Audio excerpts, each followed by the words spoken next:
Prefer editing photos on a bigger screen?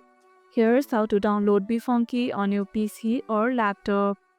First, open any browser like Chrome, Firefox, Edge, or Safari.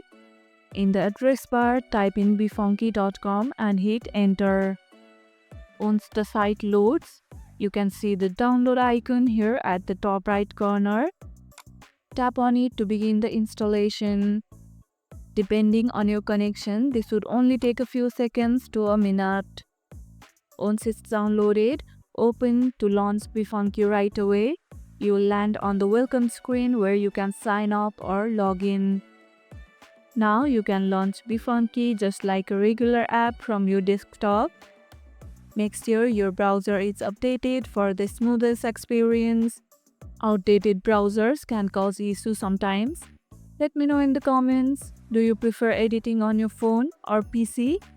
If this video helped, hit the like button, share it, subscribe, and leave a comment. Thanks for watching, and I'll see you in the next one.